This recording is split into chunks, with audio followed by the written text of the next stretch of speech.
Seorang istri yang lemah hamil 71 kali dalam setahun. Tetapi setiap kali, kehamilannya digugurkan secara brutal oleh suaminya. Setiap kali keguguran, suaminya mengadakan upacara pemakaman untuk merayakannya. Hingga kehamilan ke-72, barulah ia mengizinkan istrinya melahirkan. Namun, yang lahir adalah monster. Semua orang di sekitarnya ketakutan. Tetapi sang suami tidak gentar. Ia bahkan tersenyum gembira. Kemudian, ia dipasangi topeng labu, dan dipelihara seperti anjing.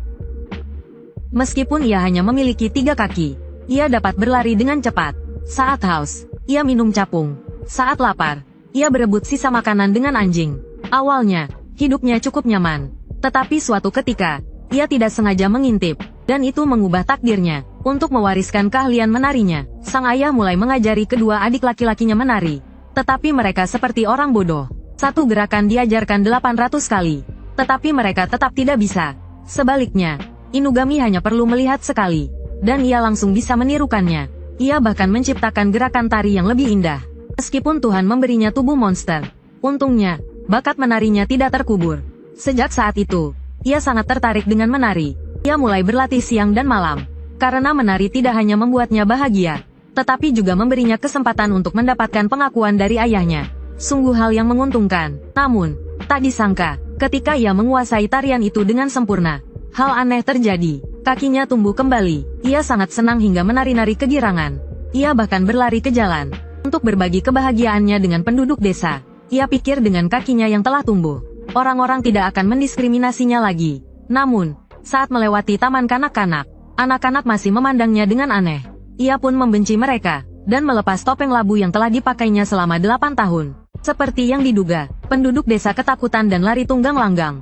Ia pun tertawa terbahak-bahak. Di malam hari, ia menggunakan lengannya yang sepanjang 5 meter, untuk merebut pedang besar milik tentara. Jika mereka berani marah padanya, Inugami akan melepas topengnya dan menakuti mereka. Ia pikir ia selalu bisa menakuti orang. Tetapi kali ini ia bertemu dengan orang aneh. Dihadapkan dengan wajahnya yang buruk rupa, orang itu tetap tanpa ekspresi dan tidak terganggu. Karena ia tidak hanya buta, tetapi juga seorang musisi ulung. Inugami berpikir, musik dan tarian adalah pasangan yang sempurna. Ia pun meminta orang itu untuk bermain musik untuknya. Ia menari mengikuti musiknya. Tak disangka, mereka sangat kompak, seolah-olah mereka memang ditakdirkan untuk bersama. Untuk mempererat hubungan mereka, Inugami kemudian berbagi roti kukus curian dengan Tomona. Karena memiliki pengalaman yang sama, mereka berdua menjadi sahabat karib. Seiring berjalannya waktu, kedua adiknya tetap tidak berguna, dan tidak mampu mewarisi keterampilan menari ayahnya. Sebaliknya, keterampilan menari Inugami semakin hebat setiap hari. Bahkan guru musiknya pun terpesona melihat tariannya yang luar biasa, dan tanpa sadar mulai memainkan musik untuknya. Namun, hal ini membuat ayahnya iri. Ayahnya tidak bisa menerima bahwa pewarisnya kelak adalah monster. Maka, ia pun melarang Inugami berlatih menari. 5 tahun kemudian, Inugami dan Tomona telah dewasa. Meskipun Inugami tidak tahu mengapa ia menjadi monster, ia tahu bahwa setiap kali selesai berlatih menari, tubuhnya perlahan kembali ke bentuk manusia. Seperti naik level dalam permainan. Ia juga bisa melihat arwah para prajurit yang belum tenang. Masing-masing memiliki kisah tragis. Inugami memanfaatkannya sebagai inspirasi untuk tariannya, untuk menyebarkan kisah-kisah ini, dan agar tubuhnya kembali normal. Mereka berdua meminjam panggung malam itu. Inugami mengenakan pakaian baru, dan menceritakan kisah-kisah melalui tariannya. Gerakannya yang ritmis, membuat penduduk desa ikut menari tanpa sadar. Pertunjukan mereka pun menjadi terkenal. Sebaliknya, pertunjukan sang ayah tidak diminati. Bahkan beberapa penonton terakhirnya tertarik pada pertunjukan Inugami. Hal ini membuat sang ayah semakin membencinya. Setelah beberapa pertunjukan, tubuh Inugami hanya menyisakan wajahnya yang belum kembali normal. Ia pikir hanya perlu beberapa pertunjukan lagi untuk sepenuhnya kembali menjadi manusia. Namun, di saat itu, karena ketenarannya yang luar biasa, Kaisar Kyoto pun ingin mengundangnya untuk menari di istana. Kaisar juga meminta Inugami untuk melepas topengnya di akhir pertunjukan. Karena ia selalu memakai topeng, banyak orang membayangkannya sebagai pria tampan. Jika saat itu wajahnya masih seperti monster, ia pasti akan dihukum mati. Sang ayah tersenyum licik, karena inilah yang ia inginkan. Ia pun menerima undangan Kaisar atas nama Inugami. Sang ayah bersembunyi di tempat gelap, menunggu Inugami membuat kesalahan karena gugup. Namun, tanpa disangka, Inugami tidak melakukan kesalahan apapun. Malah sebaliknya, tariannya semakin memukau.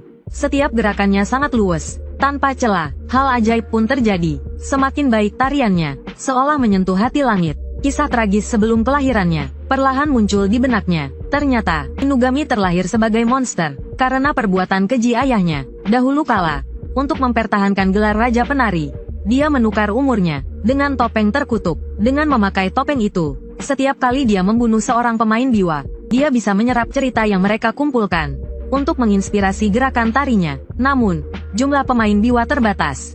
Tak lama, para pemain biwa dibantai habis, dan inspirasinya pun mengering. Didorong oleh kesombongan, dia menukar Inuo untuk inspirasi, yang mengakibatkan anaknya terlahir sebagai monster. Sungguh ayah yang kejam, melihat putranya meraih gelar Raja Penari yang diidamkannya. Dia meminta topeng terkutuk untuk membunuh Inuo. Namun sedetik kemudian, topeng itu menghancurkannya, karena muak dengan keserakahan dan kejahatannya. Mungkin inilah balasan setimpal. Saat Inuo melepas topengnya, wajahnya kembali normal. Dikira mereka akan terus berkolaborasi. Namun kisah mereka merugikan sang Shogun. Shogun melarang mereka menyebarkan cerita di luar cerita resmi, dan memerintahkan penangkapan Tomona. Dia bisa saja mengganti namanya menjadi Tomoichi, untuk menghindari bencana ini. Namun, hasratnya untuk kebebasan membuatnya menolak. Dia dipukuli dan ditendangi tentara, bahkan hampir dibunuh. Namun, gurunya melindunginya. Saat menyentuh darah, dia tahu gurunya telah mati.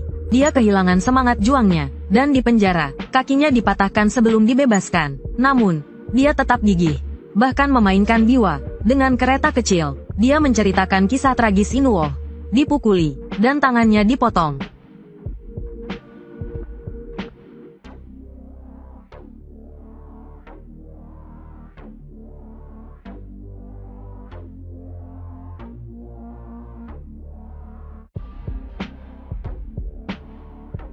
Ia tetap bernyanyi hingga akhir hayatnya.